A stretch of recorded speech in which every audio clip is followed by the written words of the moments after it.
meet one of the biggest geeks that I happen to know, a gadget geek who I happen to trust at a very deep level. We met at CeBIT a few years ago, and I don't know if that video was uploaded to YouTube, my channel somewhere, but... Unfortunately not. We had a nice discussion. It was a really good discussion with... You got squeezed in by two Sashas. Yes, there's Sasha Lobo Yeah. and you, little Sashas and a Chris. And I was the only one who did not speak German. But they were gentle with me, it was all good. It was an English panel. Yeah, it was. I'm very grateful for that. Although I don't know if my humor is translated as well. So, Sasha, where can they find you these days? You can find me on mobilegeeks.com or mobilegeeks.de and youtube.com/mobilegeeks, of course. That's our biggest distribution channel because it's all about videos. And yeah, as the name already tells you, it's all about mobile. So I have a bunch of mobile devices with me. Pretty old ones, actually. I'm still using the Samsung Galaxy Nexus. Okay. Which is over a year old, but I love it because I have this huge battery. It looks a little bit worn out, but this gives me like 36 hours of battery life. And that's important. I'm a heavy user, right? Especially over here at CES. You're tweeting, you're using Foursquare, you're taking pictures, you're uploading it, you're doing Google Plus or whatever. I also have a point-and-shooter that I really love. That's the very last Symbian phone. It's a Nokia PureView 808 with a 41 megapixel camera. I know, it's insane. 41 megapixel It's a 41 megapixel camera. It's a PureView technology. They're using it also for the new Lumia phones right now, but they went down to 8.7 megapixel.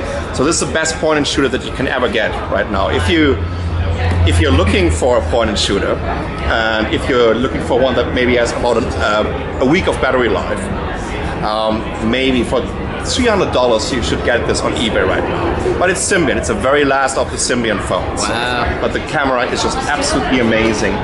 And therefore, you know... Is it a Carl Zeiss lens? Yes, okay. It's a Carl Zeiss lens and a 41 megapixel sensor, but I'm taking the pictures in 5 megapixels right now, because otherwise... You would never get them anywhere. But it just tells you a little bit about where the mobile computing market is moving to. It means cameras are so important. I mean, what are we doing with our phones? We're listening to music, we're surfing the internet, and we're taking pictures. Yeah. Are we actually making phone calls? No. No.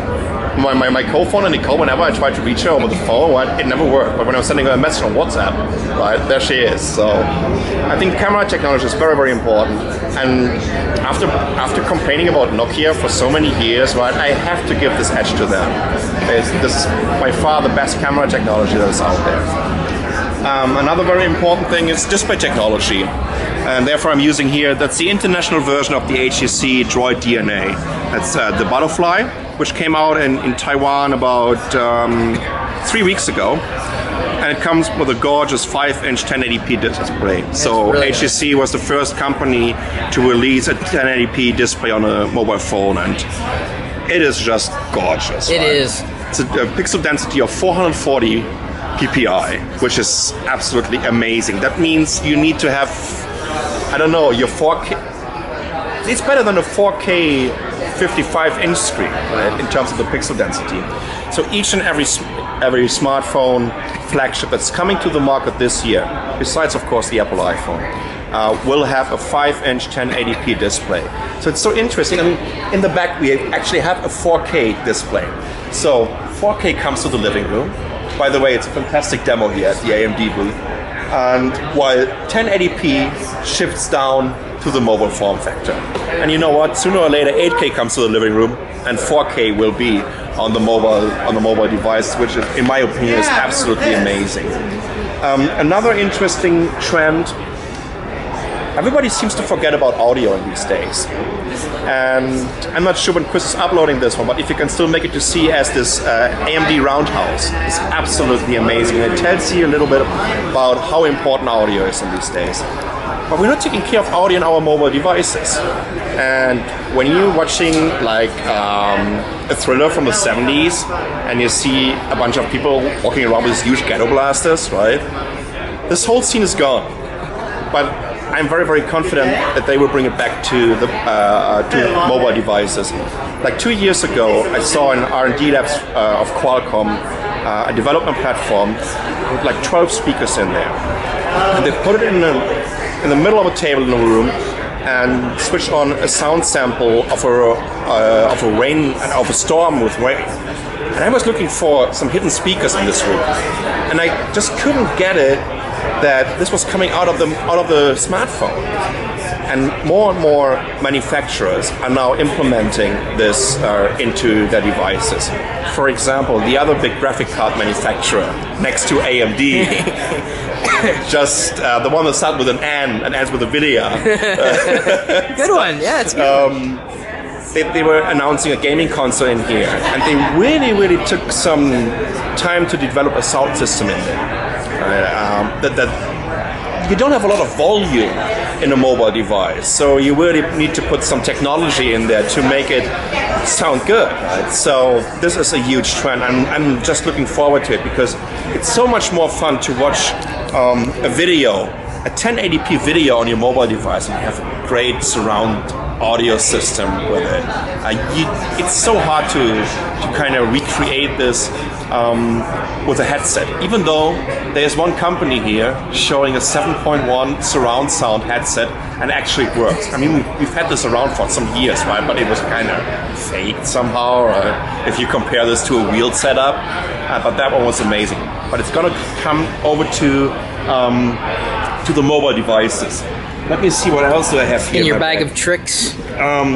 Oh well, this is an old device. I just got this from Samsung. This is a Galaxy Note 10.1, and it's kind of the return of the stylus. We have all these. But Samsung created this tablet category, right? Is it a tablet? Is it a smartphone? Oh, this Galaxy Note came with a stylus, and it's very successful, especially in Asia for the sign language, and especially with girls, right? They have like 5.5-inch devices in their tiny little Asian hands, right? But they just love it. It's like a two-hand scenario, and I really like this device because it has an amazing capacitive touchscreen. And it has, I think, 1024 levels of pressure sensitivity on there, which is amazing. If you're an artist, I'm not. I can't draw at all and can't paint at all. Right? But this is something that is very interesting. Plus, I'm pretty sure that we'll see the next generation in about 6 weeks at the Mobile World Congress. So this might be interesting. Just a little sneak preview of what might happen. What else do I have? Here's that. Then my question is: are they branding that as a stylus or an S Pen? They're branding it as an S Pen. Give it a name, right? At the end of the day, it's a stylus, which is actually a 20-year-old technology. But right now, I think Samsung is really leading this pack because they also have the apps for it, right? So it's true. Why should I use a stylus if there's just no user scenario for it? There are no apps. And plus they have a Windows mode. So you can do really proper multitasking. This is something that mobile devices are lacking in general. And you remember that they tried to convince us, oh, this is your new PC right now. No, it's not. We're not working on an executive level that are only forwarding emails, right? Right. You have to create something. Got to do something. Right. So I've been to Vienna to the Pioneers Festival like 6 weeks ago, and there was a co-founder of TechCrunch and Robin Wouters from NextWeb and Google guy on the panel, and he tried to convince people, you know what? I do everything with my phone. I said, no, I still need to have my notebook. I like to have a desktop PC again. Actually, after 8 years, I'm gonna build my first desktop PC again. I saw that. I saw all these devices here. I love this 3-display setup. It's definitely gonna change the way I'm gonna create my content. And well, the level of productivity out here, right? Oh, absolutely. Multi-screen setups are just amazing. You have also these huge screens in your office. So I still believe that let's keep mobile devices mobile, and let's keep desktops desktop PCs. There's a reason why they're still selling like 300 million desktop PCs a year. So of course there's somehow a post-PC era, but there's still a desktop era, and the PC, it just won't fade away. Right? And when you look at the games over here that they have on the AMD booths, right? Oh, right. The iFinity games? No. Oh my god. You can't do this on a console right now. This is definitely on a different level of build quality, image quality, and of course of performance. Right? So, but what's interesting, on this Galaxy Nexus, Ubuntu is showing the Ubuntu for smartphones here. And I think those guys could definitely go for it because they have this history of creating a desktop OS. Plus, they have a Windows Manager on there. So think about this Motorola Atrix, like from 2 years ago, with this docking station, and it turned into a desktop environment. With Ubuntu on it, it would be really there. I'm sorry, Google, but you can't use Android for this. Sorry, Apple, you can't use iOS for this. And I'm sorry, Microsoft. Oh, well, you have 2 operating systems. You have Windows Phone and Windows 8. Maybe Microsoft could pull it off too. Right? So yeah, that's basically what I would like to say about and share about where mobile technology is moving to. But there's one more thing, and I think it's a very significant statement that you can get here from CES. It was quite predictable, but there was nothing completely new. But I think it's all about displays, displays, and it doesn't matter anymore if you're rocking the smartphone, tablet, notebook, fridge display, kitchen display, TV, living room, whatever market. You need to be present on all these markets, and you need to create a seamless experience all over the displays. We have this multi-display strategy and user scenario even in our living room. Right? We're watching a movie, we're watching a TV show, and we're tweeting on our smartphone or on our tablet, or we're using our notebook just to write some things down. Right? And what you will see is that companies, the big Asian guys like Sony and Toshiba and Samsung, they're capable of doing this because they have this huge portfolio of a smartphone, tablet, notebook, living room, and kitchen displays. And maybe it's also even moving to cars, right? And then you're sitting in the living room. Oh, here's this new Jamie Oliver recipe, right? Just swipe it over to the kitchen screen, and oh gosh, I missed some ingredients, right? Just send it over to my car screen, right? So I can head over to the supermarket and get it. And I think that's the big message. It's all about displays. Even what I also love are the flexible displays. I have to this to Samsung. It's not really new. We saw the first prototypes 3 years ago, but now it's getting into a device. And it seems that they also did the PCBs, which is basically the motherboard of a smartphone. It's also somehow flexible. This is going to change the world, right? Because we can make crazy surfaces and turn them into a display. Right? And so I love that. Technology rocks, like always. And CES is a good way to see what's coming up in the next 12 months. And it's also a good way to just get a little bit angry about what you got for Christmas. Right? Because then they're showing you all the new stuff, and you just got the previous generation. Right? But that's how it is. Right? You're always going to get something new in just a couple of months. Well, some of us get something new every couple of months. Oh yeah, some people do that. I heard about that. Yeah, we have an addiction, I think. Yeah, but it's a good thing, right? It's technology. Technology is changing the world.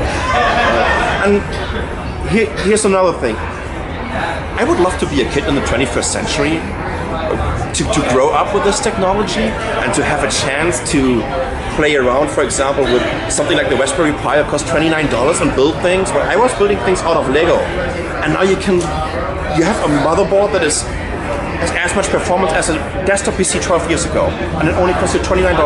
It's that big. You can build your own robots with this, right? And you can build your own set-top boxes. Hey, for kids, this is an amazing world right now. Everything becomes so affordable, and therefore, I just love it. I just love the 21st century, and I just love technology.